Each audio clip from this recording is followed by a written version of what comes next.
Y luego, por otra parte, a mí la Alameda me toca en el lado emocional que decía Alba, porque yo soy una de esas niñas que corría en la Alameda, de esas que paseó con su novio por la Alameda y he hecho kilómetros y kilómetros alrededor dando vueltas durante tardes enteras. O sea que me afecta, me toca más que quizá a otros vecinos de Vigo.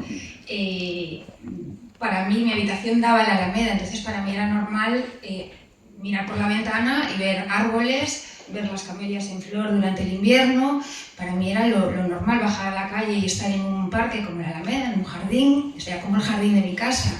Entonces, tardé muchos años en darme cuenta de que realmente era una privilegiada y de que eso no eran las vistas que tenía todo el mundo. O sea, que bajar a la Alameda a jugar o a pasear no era realmente un lujo.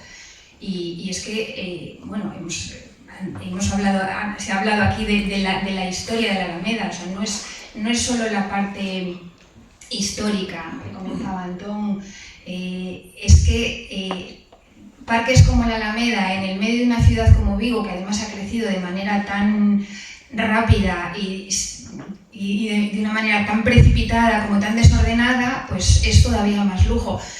No hay más que ver lo que pasó con los jardines del Arenal, del Náutico. Había unos jardines también maravillosos y de ahora es todo piedra y 4 árboles plantados. Entonces, pues sería una pena que la Alameda terminase así. Ahora que está tan de moda, además, abrazar los árboles, vamos a los bosques a darnos baños de árboles y de bosque, y resulta que tenemos un parque en el centro de la ciudad y no lo aprovechamos o no lo cuidamos lo suficiente. Entonces es un poco una incongruencia.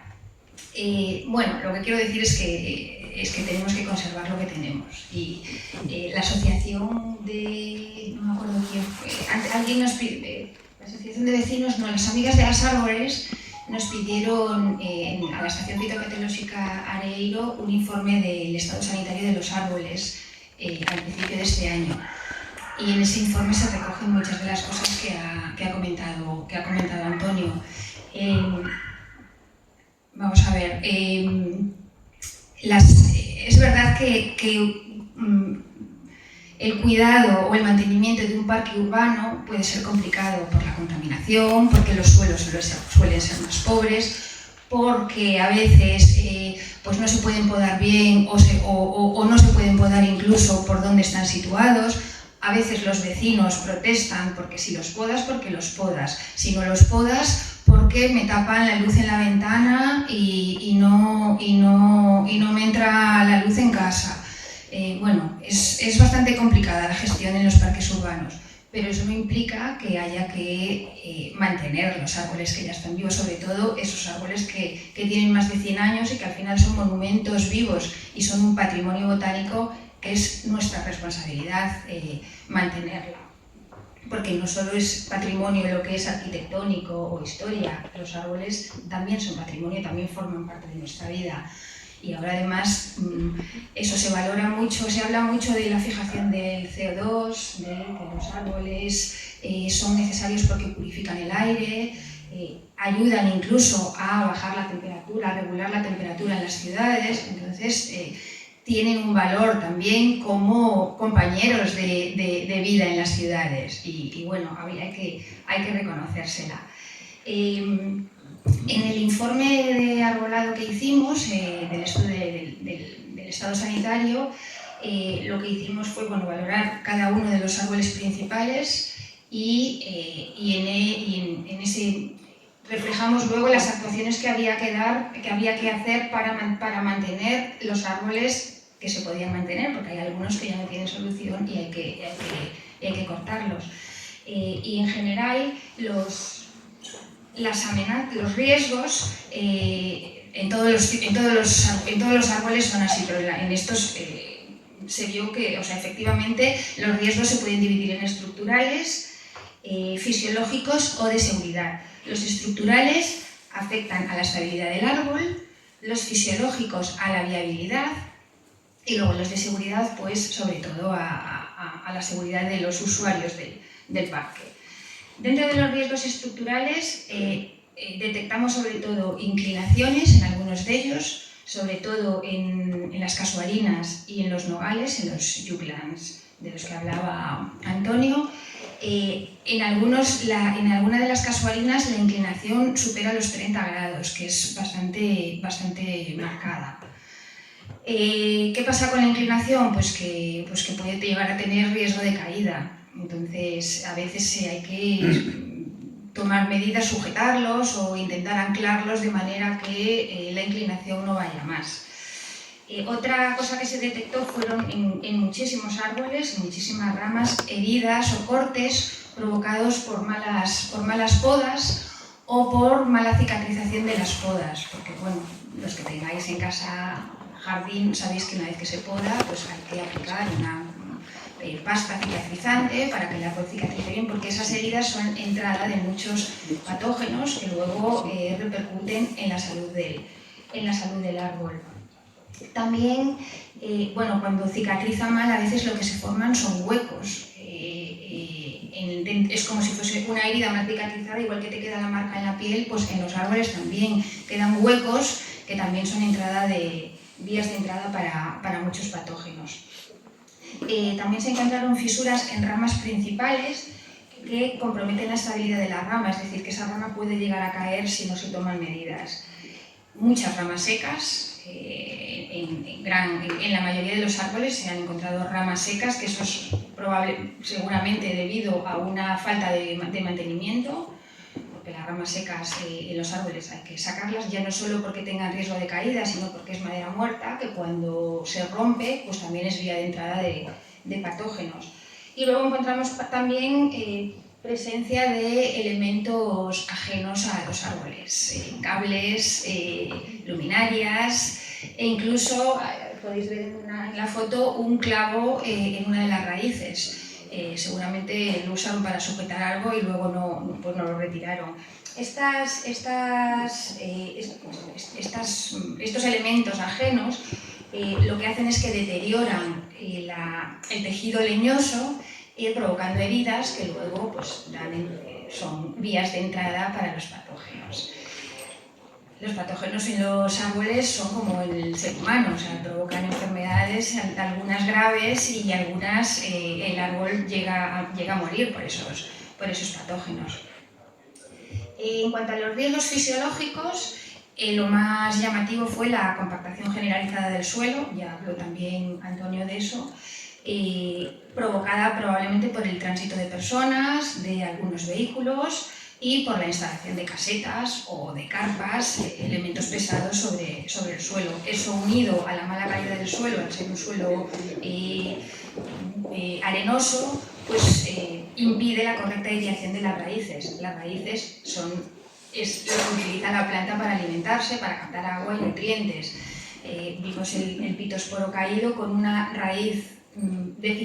Generalmente los árboles tienen que tener la raíz y la parte radicular y la parte aérea proporcionadas. Si un árbol tiene una parte aérea muy grande, tiene que tener una raíz suficiente para captar nutrientes para alimentarla. Si esa raíz es más pequeña de lo normal, pues tiene una mala sujeción. Primero, no alimenta bien el árbol y además es la forma que tiene de anclarse en el suelo, con lo cual si no está bien anclado, pues tiene bastante riesgo de caída. Además encontramos en las raíces superficiales muy dañadas, con heridas provocadas por el pisoteo y por la erosión, a veces producida también por encharcamiento. Luego copas poco densas, menos densas de lo que deberían, es decir, síntoma de probablemente deficiencias nutricionales provocadas también por un mal sistema radicular. Y luego encontramos también algunos patógenos, algunos bastante importantes, como hongos de raíz que provocan pudrición en las raíces, como la armillaria, la Phytophthora o Pythium. Algunos pueden provocar daños muy graves porque la pudrición de la raíz llega a provocar la muerte del árbol. Y encontramos también algunos nemátodos, como Siphinema y Trichodorus, que no son patógenos en sí, pero son un síntoma de que existe un estrés radicular o una planta debilitada. Y luego encontramos en los troncos, sobre todo en los de castaños de Indias, unos hongos, lo que sería la seta, el cuerpo fructífero del hongo, de un género que es el Ganoderma, que es un hongo que se alimenta de madera, muy agresivo y que puede llegar a provocar también caídas de los árboles y hay que retirarlos. En cuanto a los riesgos de seguridad, lo principal son la cantidad de ramas secas que hay, que tienen riesgo son muy inestables y tienen mucho riesgo de caída. Algunas de estas ramas secas estaban en zonas de paso y otras incluso encima de bancos, o sea que hay que retirarlas cuanto antes. Y luego encontramos también 2 ejemplares en estado bastante avanzado, o sea, muy deteriorado, con un decaimiento muy avanzado, que de hecho tienen alta probabilidad de perder ramas o incluso de caerse ellos, que son sobre todo el tulipero de Virginia, que hay que sacarlo, y uno de los nogales que está prácticamente muerto, es el de la foto. Si no está muerto, vamos, le quedan 2 telediarios. Bueno, algunas cosas se pueden corregir. Bueno, os he dicho, hay 2 árboles que no, entonces, pero en el informe va eso, en cada árbol las medidas que se pueden hacer para intentar solucionar los problemas que tienen. Algunas son a corto plazo y luego podemos hablar de otras medidas a largo plazo para conservar los árboles lo mejor que se pueda. A corto plazo, lo principal es retirar los árboles que tienen riesgo de caída, que son el nogal y el tulipero, realizar podas de saneamiento, retirar todas las ramas secas y todas las ramas que tengan peligro de caída y todos los elementos ajenos a los árboles, porque además ya no es que dañen, a veces pues un cable parece que no está dañando el árbol, pero luego el árbol empieza a crecer, ese cable, la madera crece sobre el cable, penetras, lo deja adentro, provoca una herida, el árbol crece mal, bueno, va encadenando problemas y acaba siendo lo que eran pequeñas tonterías, pues acaba siendo un problema gordo para el árbol. En algunas ramas principales que tienen grandes fisuras se podrían colocar sujeciones para intentar que no se desprendan o incluso para que la madera de la fisura se cierre y cicatrice bien y la rama se recupere. En las zonas donde se detectó armilaria en el suelo, uno de los hongos que provoca hundición de raíces, armilaria es un hongo que está muy extendido en Galicia porque tenemos unas condiciones que le vienen estupendamente, porque tenemos un clima muy suave, templado, con mucha humedad, suelos ricos en materia orgánica, o sea, es el sitio ideal para la armilaria. Lo que hace es que coloniza un árbol, una raíz, se va alimentando de esa materia muerta o viva, de la materia orgánica, y cuando ya va extendiendo su micelio y colonizando los árboles de alrededor, sobre todo cuando acaba con uno, se extiende y se va al siguiente. Desde hace muchos años se utiliza un hongo antagónico, que crece en la tierra, que es el tricoderma, que no acaba con la armilaria, pero lo que hace es que forma una barrera y no deja que se extienda. Entonces, en las zonas donde hay mucha armilaria se puede aplicar tricoderma para evitar que la armilaria se extienda a otras zonas. Y luego hay otro problema que es el riego. Ahí debajo de las casuarinas encontramos unos tubos de riego. Veis ahí en la foto debajo en el tronco, en la foto del centro de abajo, que está el árbol, el tronco y flores.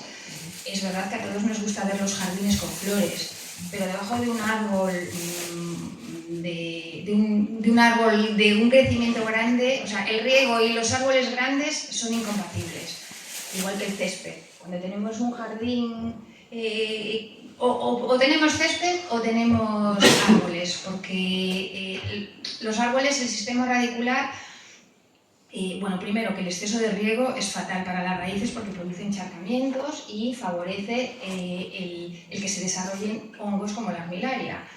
y luego que los árboles desarrollan raíces buscando el agua, entonces profundizan en la tierra para buscar los acuíferos y eso, además de buscar el agua, hace que se forme un sistema radicular estable que pueda sujetar en la parte aérea. Si nosotros le suministramos agua y el árbol no tiene que crecer para buscar las raíces, el sistema radicular se reduce. Y entonces es un problema también para que puede provocar eso, pues, una inestabilidad del árbol o una diferencia grande entre la parte aérea y la radicular, que hace que el árbol pues, termine cayendo. Entonces, bueno, eliminar el riego, y las flores se pueden poner en los parterres tan bonitos del centro, que precisamente cuando yo era pequeña esos parterres estaban llenos de flores, ¿no? Sí, tulipanes, narcisos, que salían además en primavera, en invierno, cuando no salen otras flores, con las camellas. Bueno, y a largo plazo, hay que descompactar el suelo, es fundamental.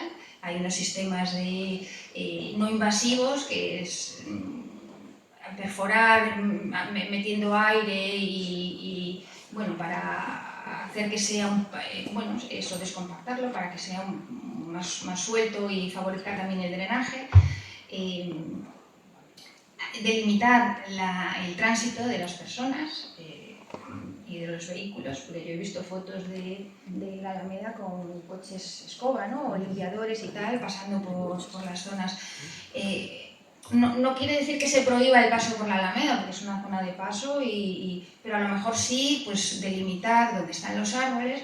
Yo recuerdo cuando era pequeña en la zona que está más hacia Capri, porque en la otra zona siguen estando, pero todos los árboles estaban marcados con un seto de boj, y tú, bueno, además había un guarda, no te podías meter porque había un guarda vigilando, no te podías meter en los jardines, bueno, ya no se te podía, pero el guarda te decía.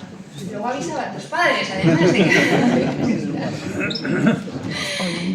Pues a lo mejor volver a delimitar las zonas que tienen los árboles y dejar el paso solo lo que era la vía central, sin buscar atajos. Pues si lo quieres hacer, haz el ángulo recto y pasa por donde hay que pasar y no pisotees.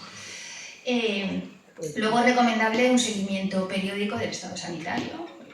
Bueno, es como ir al médico, nos hacemos los chequeos y las revisiones, y los árboles también tienen problemas, también están enfermos y también necesitan sus revisiones. Y luego sería ideal pues, tener unos programas de educación y sensibilización ambiental. Yo hice una búsqueda así rápida esta tarde para ver cuántos días relacionados con el medio ambiente celebrábamos en el año. En 5 minutos encontré el 21 de marzo el Día del Árbol, el 22 de marzo el Día del Agua, el 22 de abril el Día de la Tierra, el 5 de junio celebramos el Día del Medio Ambiente y el 27 de septiembre el Día de la Conciencia Medioambiental. Y digo que, bueno, a lo mejor seguramente en el colegio y a los niños se les enseña ese día, van a plantar un árbol o hacen alguna actividad relacionada. Y me parece un poco, no sé cómo decirlo, pero como incongruente dedicar un día a eso, un día al año, o 5, o 6, o 10, y luego tener un parque como la Alameda o cualquier otro parque y hacer las barbaridades que se hacen y que nos parezcan normal. Y bueno, pues eso es todo.